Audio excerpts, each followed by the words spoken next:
It's Bafi here, your financial companion on your journey towards financial empowerment. And today we're diving into a topic that is at the center and core of everybody's financial life, which is checking accounts. So in this video, I'm providing you with a comprehensive high-level overview of checking accounts, some of the benefits, best practices, the history behind checking accounts, and different type of checking accounts that you would be surprised that existed for you to take advantage of. Whether you're in high school, a young college student, or a young professional managing their first paycheck and trying to figure out how to best navigate and what accounts to have, this video is going to give you the full breakdown when it comes to checking accounts. Let's face it, navigating adulting is not the easiest thing, and we do not come with a blueprint for that, right? And so the more tools and skills that I can provide you so you can do well in your financial journey, the better it is for the entire society. So if you're going to enjoy this video, please stick to the end and make sure you like and subscribe. Leave some comments and your thoughts. Let's go.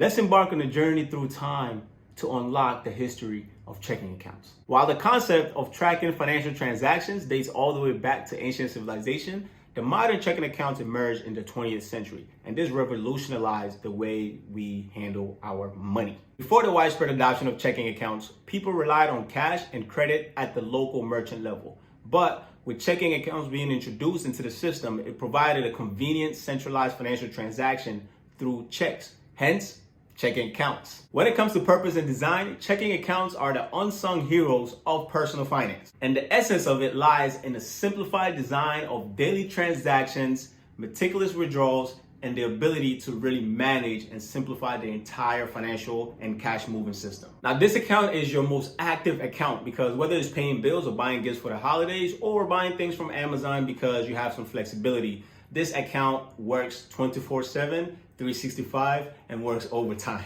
Now let's talk about who benefits from checking accounts. Now the answer is really broad, right? Because you have students, you have families, you have businesses, you have all types of different entities utilizing this specific tool. So whether you're a young student or you just got out of college and you're working in the workforce, a checking account really offers you a fluidity and an easy, seamless transition in being able to manage, track, record, and get financial information that you've been spending your money on, right? So many of us, every month, we get an email as a statement, or we get an inbox if we have our bank, a specific bank account, our specific bank provider's app. Now, let's not forget, these financial institutions and the banks definitely benefit from you having a checking account as well, right? Because they're providing you a service to make sure that your money is safe, you can access your money, you can make transactions as need be, seamlessly and effortlessly. And that does not come for free. There are fees associated with many checking accounts. Let's talk about how the banks and the financial institutions benefit from you having a checking account, okay?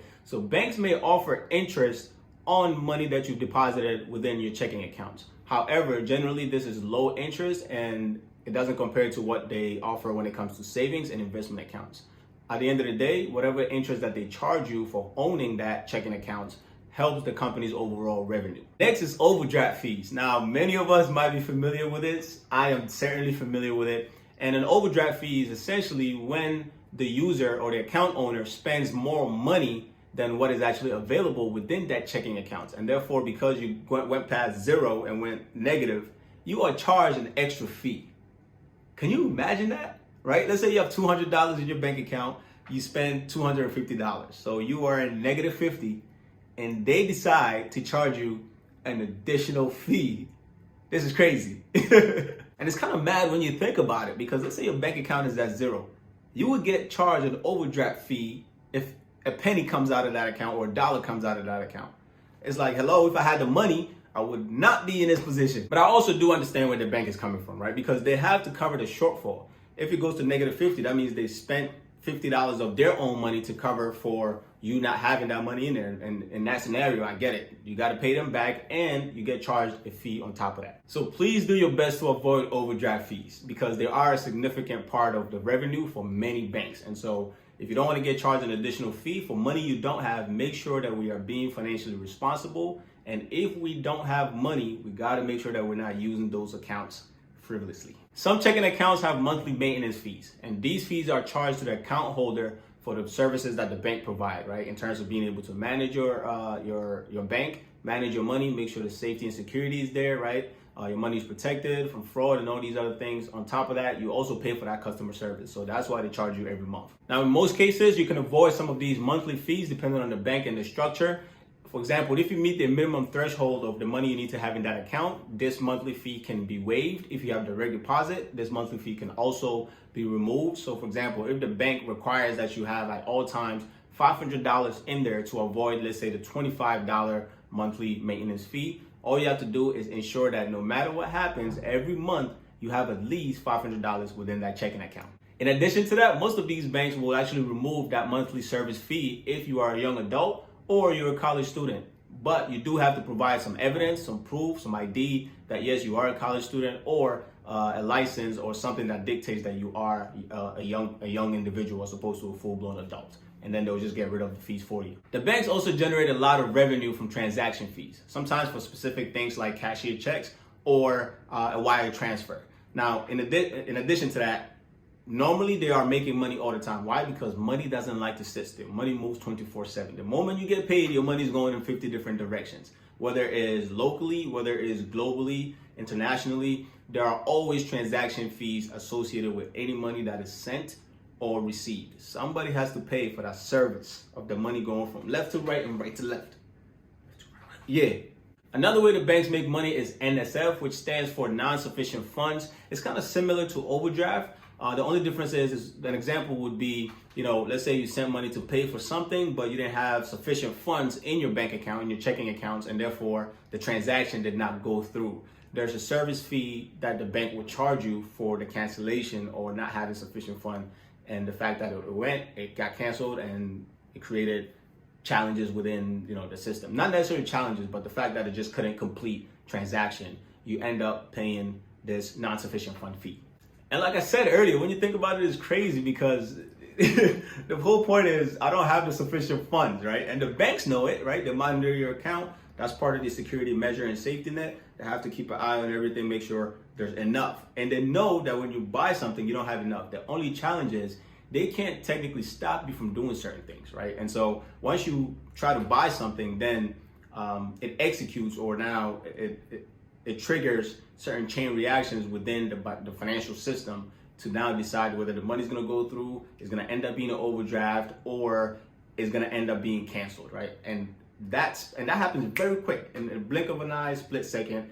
But that's still service, and it still has a price associated with that service or that work. Merchant processing fee is another lucrative way to generate income for a lot of these banks. So basically, they charge merchants for processing their transactions into their debit and checking accounts. And so you would notice that when you go to a restaurant, or sometimes you buy something online or anything of that, if you look at your receipt, you will notice there's a service fee, right? It's like a service charge, or if you use a card, it's a transaction fee associated with that. Why? Because the merchant has to pay for that transaction that you sending your money to, say, the restaurant. Now somebody has to pay for that fee. And unfortunately, it's going to be you, because guess what? The restaurant, they're running a business, and therefore they pass a lot of the cost, or as much cost as they can, onto you, the consumer, or the final product end user. Another insane lucrative way that these banks make money is cross-selling additional services. Meaning you can have a checking accounts, but they can also cross-sell you a credit card account, right? And therefore, let's say you have the checking accounts, then now you have a credit card account, and they can give you these other loans, these other services, and they all kind of connect, and it's like a huge ecosystem. And so they can make money off, whether it's your monthly maintenance fee or overdraft fees, or the interest rate that's applied to the credit card that you have within that bank, or transactions that didn't go through, or just daily transactional fees. All these other things and interest do accumulate on a day-to-day basis. And so for just one person having a checking accounts, or having checkings, a savings, and a let's say a credit card, the banks are constantly making money off your money and off the decisions that you are making. And so the cheat code is, when it comes to personal finance, this is a life hack. You want to run your personal finance like a bank and like a business. That is the type of mindset that you want to adopt. And that's what you're going to get on this page. So hit the like button, give us a thumbs up, and let's keep shooting. And lastly, investment deposits. This is essentially when you deposit money into the bank account, and these banks have the ability to actually invest your money and get return on your money for themselves. So there are two ways banks make money, right? Or a bunch of ways. We just covered a huge amount of them. But two primary ways they make money is they invest your money, and your money that they invest makes them more money. Or they will give you loans and then charge you high interest rates. So you can go and purchase a car, a house, credit card to buy goods and services. And that is a huge strategy when it comes to generating revenue. And that is why I'm telling you that the cheat code is you want to run your personal finance like a bank. When you get your money, you don't want your money to sit still. You don't want to just stare at it and fondle it periodically. You want the money to work, because these banks know how to use the system. You need to also learn how to leverage the system. And that's why you're here. And that's why I'm giving you this cheat code. So when you get paid or when you get money in your bank account, keep in mind that money doesn't like to sit still. It likes to work. So you want to send some of that money to your 401k, Roth IRA, taxable brokerage accounts, right? You want to invest your money, because that's how you're going to get more return on that. Because whether you do it or not, it's up to you. But guess what? The banks are definitely doing it to your money, and they're making money off your money. So why don't you make money off your money?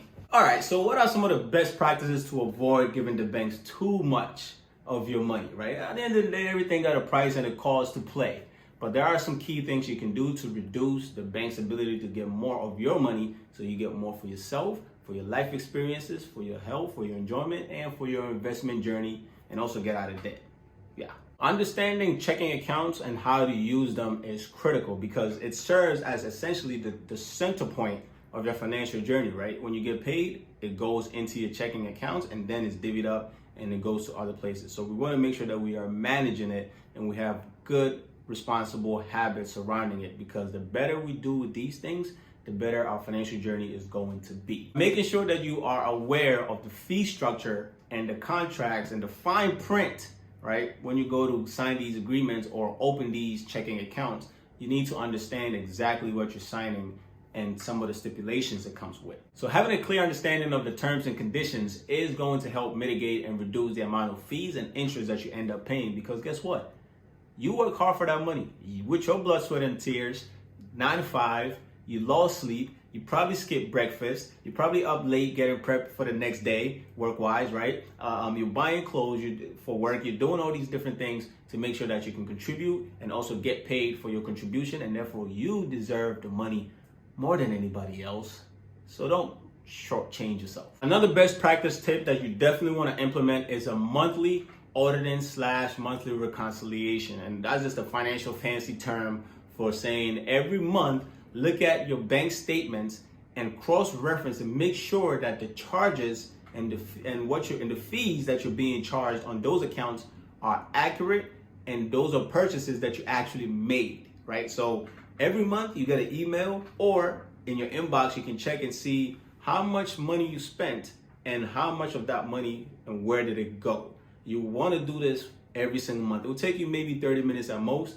Make sure you're doing that, because you'll be surprised. There are many times where I've caught my bank, and all banks at some point probably do it. Sometimes it's deliberate, hopefully not. Sometimes it's by accident, right? Because we rely on automation and a lot of technology. So sometimes you might get charged certain fees or certain transaction costs that you know for sure that you did not actually purchase, right? And so doing that also saves you money, and it helps you know your financial affairs. Plus, it helps you with budgeting. If you don't know where your money is going, forget about building wealth. It's over. Next best practice tip is to make sure that you set financial alerts, right? And so you want to be able to receive text messages and emails, especially when there tends to be unusual activities within your bank account, right? So keep in mind these banks, they have all your data, they have all your information, they know your habits, they know the areas you generally kind of roam around and where and how you kind of spend money. So there are times where they can see a charge that's an outlier, right? Maybe you live in, say, New Jersey, but you just spent money in, I don't know, Wyoming. I don't know why I picked Wyoming, but let's say you spent money in Wyoming or Canada and Montreal, right? So it will trigger a red flag within the bank system and be like, hey, look, this is an unusual activity, and therefore we need to investigate it. And so you might receive a text message that would say, hey, we just received a charge of this amount. If this is you, reply yes. If this is not you, reply no, something like that, right? And so those things are all important safety mechanisms that's available to you and it's part of the services that you're paying these banks for. So make sure you have your security systems set on alert so you can receive information when something do happen quickly. Resolving these in the timely manner is key. One of my favorite tips and takeaways you should have is to always have a buffer. If the minimum account balance is $500, make sure you always have in there at least $700, close to $1,000 the better, right? And therefore, if anything happens or there's some short-term challenges, it gives you a nice buffer so you do not go into overdraft or non-sufficient funds and end up being charged additional fee. And this goes without saying, and it's probably number one top priority and security matter, which is to safeguard your personal information and your bank information. You don't want people to have access to your checking accounts, PIN numbers, logins, and your debit account, your debit account, your credit cards, your saving accounts. You don't want people to have access to those.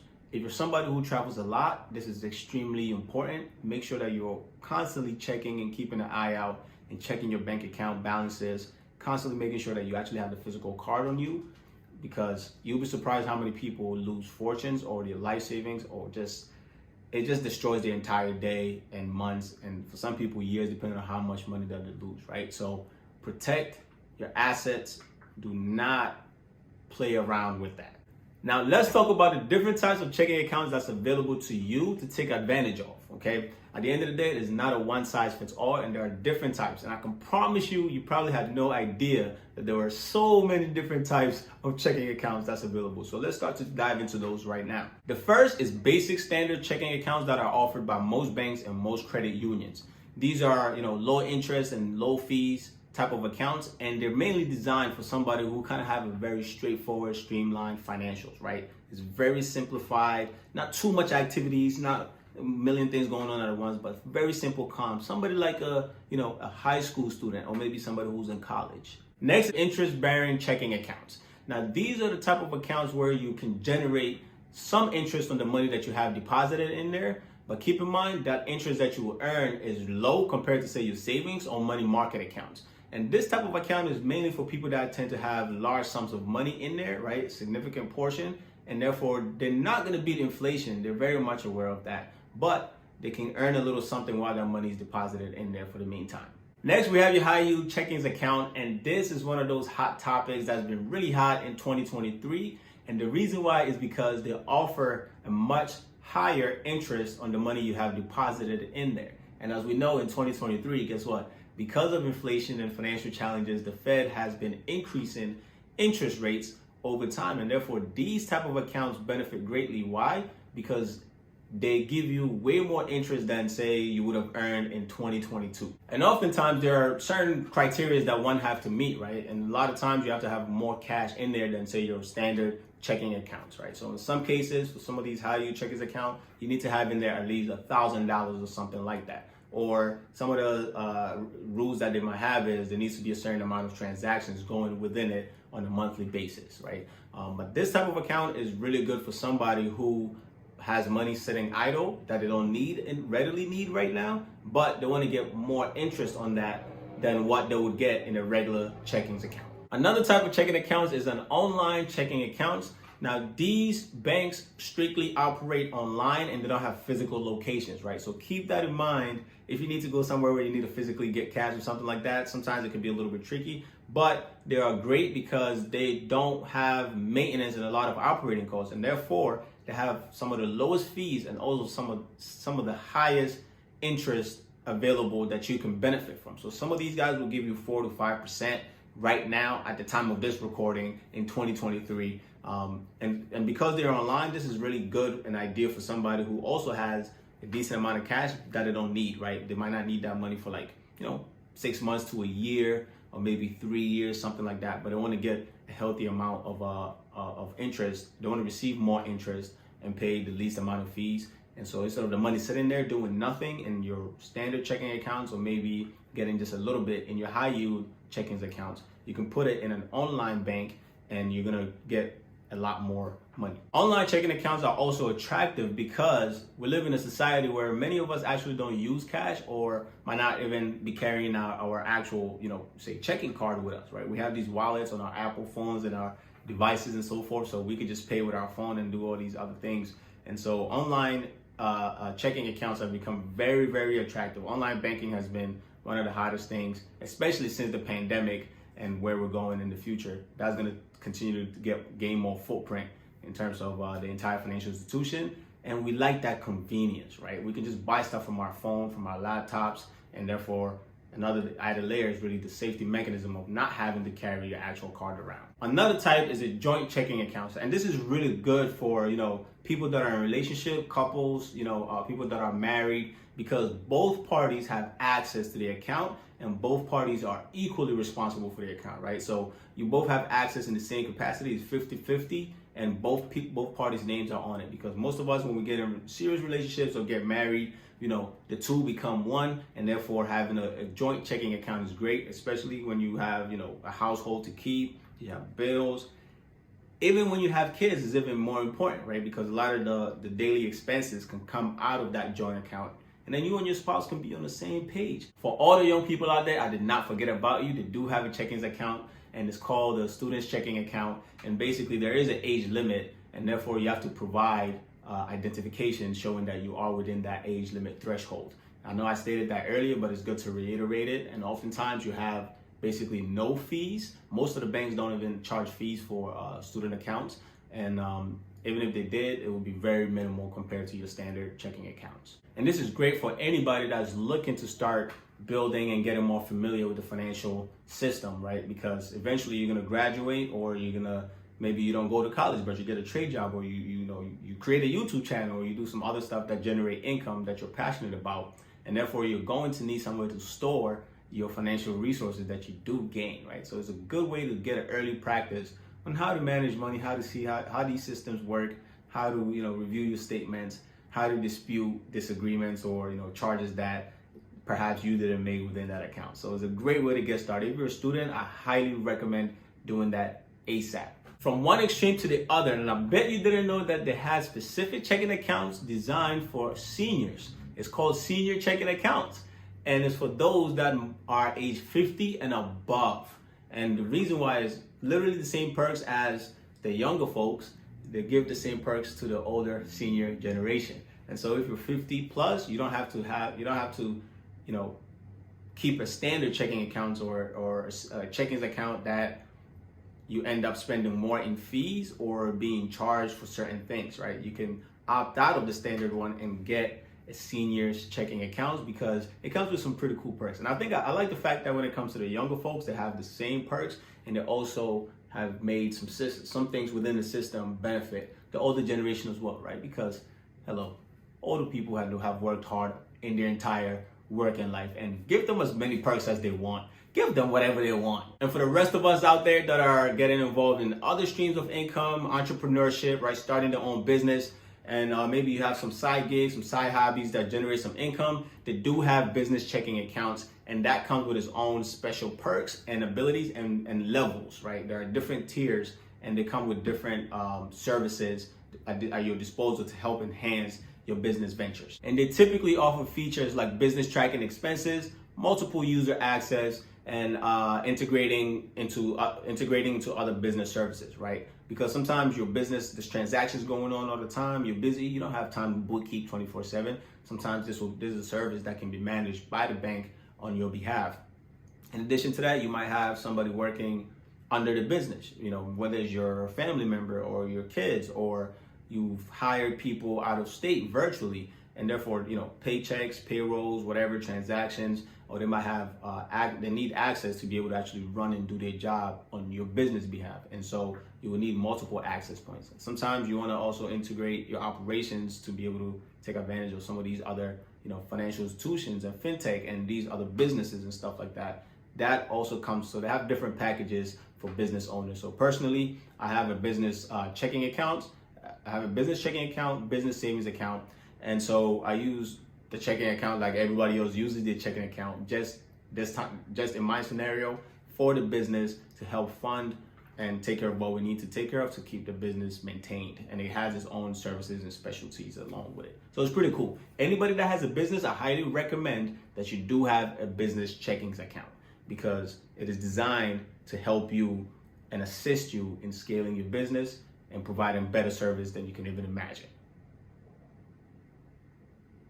why do I sound like I work for these banks? For those that might be interested, they do have a premium and elite checkings account, and it's exactly what it sounds like, right? It is your top tier, highest tier level of checking accounts, and they come with incredible amenities and some special services all embedded. Some of these perks can be premium interest rates, free checks, exclusive services, but keep in mind that in general, these type of checking accounts require a significantly high minimum balance. And so for the average person or the majority of people, this will not be beneficial, but for those that are, essentially high income individuals, business owners, or people that work in corporate or have, really successful business, people that just make a lot more income than the average, right? Let's say, so if you make if you're in the top 5% of income earners, this is something that you might look into to take advantage of. And of course, not everybody is starting at the same financial level. Some people have had some